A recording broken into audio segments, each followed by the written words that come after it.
Hello, hello, it's Jacqueline at Pixie Dust PhD, and today is a Disney day. I'm working about a half day and then we're going to get off to the airport and hopefully everything flight-wise goes fine. But yeah, it's so exciting to go into the My Disney Experience app, and yesterday it said, tomorrow, arriving at Bay Lake Tower, and now it says, today, your plans, Bay Lake Tower. And yesterday we also did the mobile check-in. It's pretty easy. You just click start check-in now, and then you tell them what time you're arriving. You can pick, I believe it's every half hour or so between like 7 a.m. and 11 p.m. or 11:30 p.m. And if you're arriving outside those hours, you can tell them I'm getting there before 7 a.m. or I'm arriving after midnight. So pretty straightforward there. As with any hotel check-ins, you do have to provide a credit card. They are going to put a $100 hold or so on it. So not a big deal, really easy. I love that direct room access. You know, once our room's ready, the app will tell me, it will tell me the room number, and then we can just go straight on to our room. You can use your phone as your room key or your Magic Band. Of course, if you want to talk to the front desk, you're more than welcome to, but I love the option of not having to. In just a couple hours, we'll be off to the airport, and then tonight we've got a dinner at Toledo, so I can't wait to take you with me.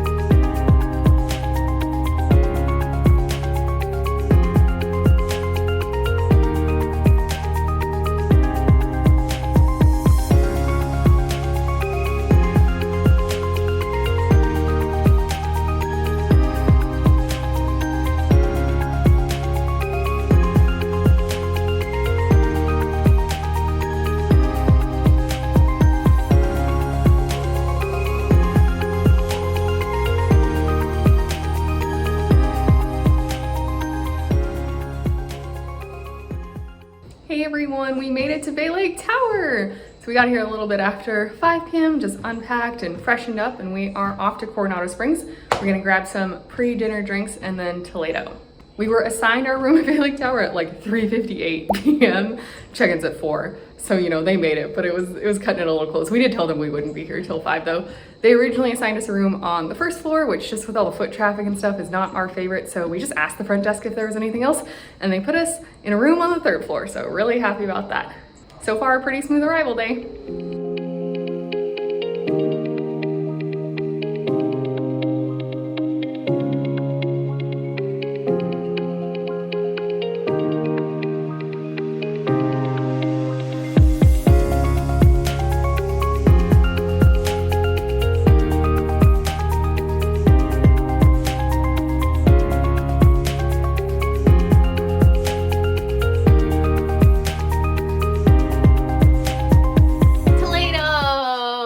But first, where did we go? Dahlia Lounge. There you go.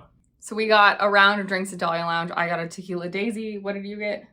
You got the El Pino? No, Pepino? Or El Pepin or something? El Pepin or... Anyway, we got drinks. Yeah. And we also got a croquettes little tapas. The croquettes themselves were like good. They had spinach and they were fried. I mean, it was savory and good, but they had this dipping sauce, like a condiment. It was pretty thick, but it was like cashew and cilantro. Basil, I don't know, whatever. It was so good. Like the condiment, like if they put that in little plastic containers and sold it, like they could sell it for a lot of money. It was so good. Yeah, it was delicious. It was a great little bite with our alcoholic cocktails. And we went on a Wednesday evening, so there's that, but it really wasn't that crowded. The outside portion of the bar was pretty packed, but the inside was quite empty, and the bartenders really knew what they were doing. It was a very good lounge experience. Yeah, and the balcony is so sick. It's on the 16th floor, and even though we didn't sit on the balcony, we definitely like walked out afterwards. And it's a really good view. Yeah, you can see Galaxy's Edge, you can see Tower of Terror. If you like peek around a corner, you can see Spaceship Earth. I'm sure you could see the fireworks from there for Harmonious. Like, oh yeah, it was a very cool spot.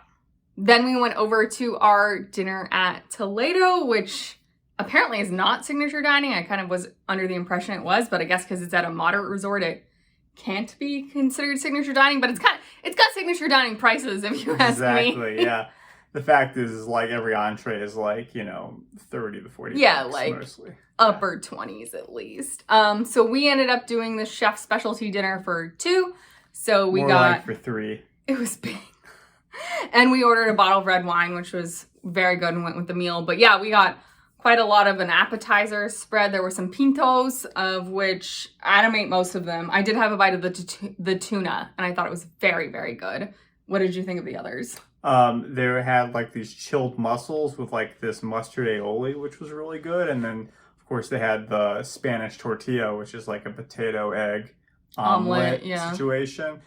These are all like, 1 or 2 or basically they were all 3 bites. The omelet was like 3. Yeah. The tuna could have been 1 bite, but we split it. A big bite. Yeah. No, I think, and then there was like a little crostini with some melted blue cheese or whatever. But like, it was really good. And but it was a plate of small plates. Exactly. But they were very thoughtful small plates. Yeah, and then we also got a charcuterie board as part of the appetizer. Cheese. Yeah, it was really good as well. It had the olives, the almonds, the dried apricots, and the fig and honey jam, along with your assorted Spanish meats and cheeses. So many types of hams. And some bread too, I guess. But yeah, and then normal toasted bread as well as like a flat bread. Honestly, like, we didn't finish all of that, and it could have easily had been a meal. I don't think, like, had we only eaten that, I don't think I would have been happy for, like, all of dinner. Sure. But it was close. Yeah. And then came the steak and the sides. Right. So then the main is you get the bone-in ribeye for 2, and you get to pick 2 sides. So we picked the patatas bravas as well as the roasted cauliflower. Yeah, I don't know if those were, like, the home run sides.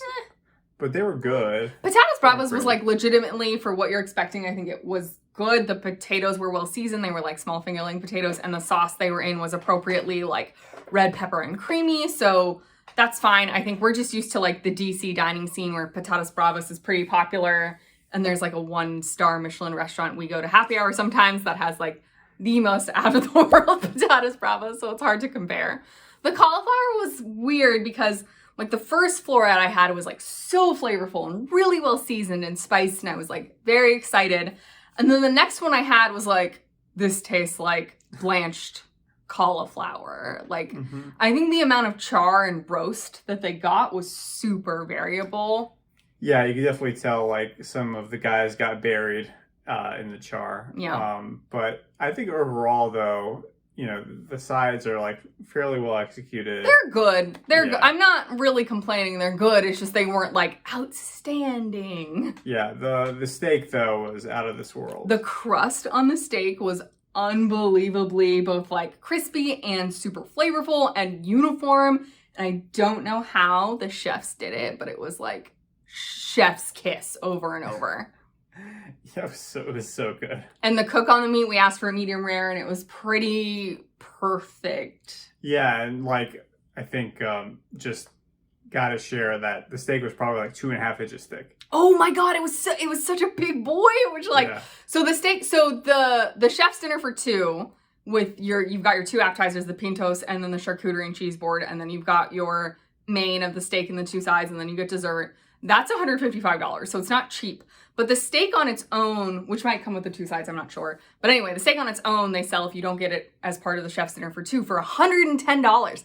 So, like, obviously it's not cheap and you expect it to be a big, good steak, but I was not expecting it to be that thick and that big. Yeah, no, I think we definitely got, like, the center cut. Oh my god, it was so bone good. Or whatever. We couldn't finish, so we took some leftovers home for probably sure. Took like a pound of steak home, honestly. Yeah, it's gonna be good snacks over the next couple of days. Crazy. But yeah, the steak was phenomenal, and at least while we were eating it, Adam said it was his new favorite on property steak. I mean, it was the crust was crazy good. The crust was really good. Like the Le Cellier and the Yachtsman's crusts don't stand up to that. Yeah. And the medium rare inside and the super crispy, crusty, charred fat, salt and pepper outside. It was executed so well. It was so good. I probably have other cuts of steak that are like probably more my favorite, but like being able to like, cut it up and find like the perfect bite, and like the meat right off the bone. Oh, so good. Oh yeah, they do serve it to you like fully intact, so you do have to do some work to like disassemble it. It is a little bit of a chore, but worth it. Yeah, it was worth it for me for sure. It was it was, I mean, all of Disney dining is obviously overpriced, so I don't know if I can necessarily say it was worth it, especially when you compare it to, you know, your hometown dining, but it was so stinking good. Yeah, it was definitely one of those things where like, wow, we got some decent value for shelling out some bucks. I mean, you go to like a super fancy Michelin star restaurant and you leave hungry. Some other Michelin star restaurants, you go and you get like stuffed for the price. I think for what it was at, you know, roughly, you know, that chef dinner for two is like $80 a person before tip, roughly, right? A little more with tax, probably. Yeah, I mean, but you leave so full. Yeah, it was great. So yeah, we boxed up a lot of our patatas bravas and a couple florets of cauliflower and a good hunk of meat. Yeah, definitely at least like half a pound. Yeah. And then, so part of this was because we wanted to save room for dessert. So part of the chef's Right. special for Yeah. two was that you get this progressive dessert. So there's like a chocolate bar, and then going from one end to the other is in intensity and flavor. So there's like a little dollop of vanilla cheesecake, and then lemon curd, and then raspberry mousse, and then I think chocolate ganache, Right. and then like a coffee ganache. It's probably not technically ganache, but coffee flavored. So, and they were, you know, small dollops, but it worked out well for two people. We could each eat half a dollop. We each had, you know, 5 bites, and that worked out really well. And I honestly thought it was quite tasty.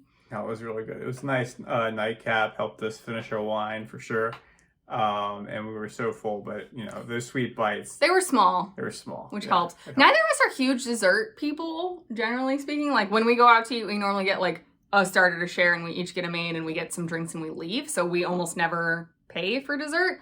But this, honestly, it was really good. It was like their tapas. I think it's their best-selling dessert. And even if you aren't doing the chef's dinner for two, if you are hungry enough, if you have the room in your belly, I think I would suggest it. The raspberry bite especially was like phenomenal. Yeah, raspberry is great. I think it's really nice how it really fits the theme of like a tapas place so well, because you're getting slightly different flavors and slightly different bites like each time you go into it, so it doesn't get old. Yeah. And you know, sometimes the utility of having a really sugary sweet bite can decrease quite quickly. Yeah. But in this case, you got something fresh each time. They were which- super varied. Yeah, exactly. So I think it went really well, and it was great to split. And if you go in order, like, it was the vanilla cheesecake and then the lemon. And when we got to the lemon, I was like, whoa, the lemon's so good. And then we got to raspberry, and I was like, whoa, the raspberry's even Yeah. better.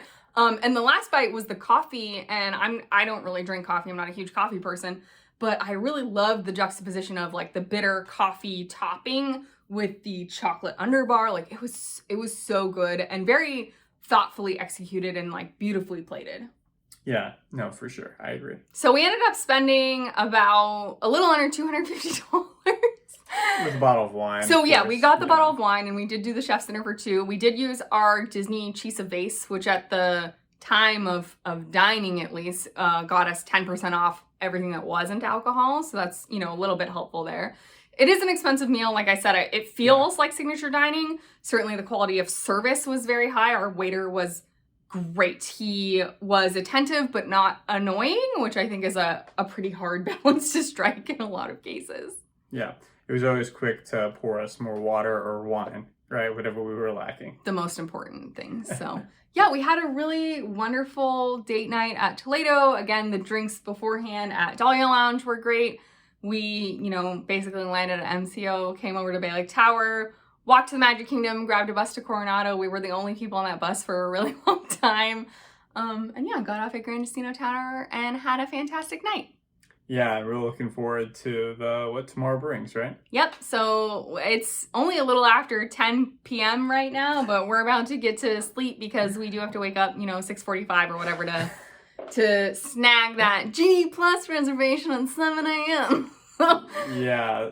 I mean, it's gonna be a early day, but fortunately, it's gonna be a good one. Yeah, tomorrow's gonna be long. I think Magic Kingdom for hotel guests opens at 8:30, and then it's open till 11 p.m. I don't know that we'll stay quite till the very end, but we'll see. So yeah, looking forward to taking you along with us, but thanks so much. And if you have the chance to go to Toledo, I know Coronado Springs is like a little bit out of the way. It's not the most convenient thing to get to, but I think it was worth it. I'm really happy that we went. Yeah, me too. It was very delicious, and definitely something I haven't tried before, which was always exciting. And yeah, the drinks and food were on point. And so a I new missed favorite them. steak for Adam. it definitely, I mean, recency bias is real. Let's not lie about that, but it was so good. I really enjoyed it, and definitely a unique steak I've had at Disney for sure. For sure. It was, the crust was phenomenal. If you enjoyed this, please be sure to like the video and subscribe to the channel. You can ring the bell icon to receive notifications whenever we upload new videos. There will be more adventures from this trip and more trips in the future coming, so be sure to stay tuned. Bye!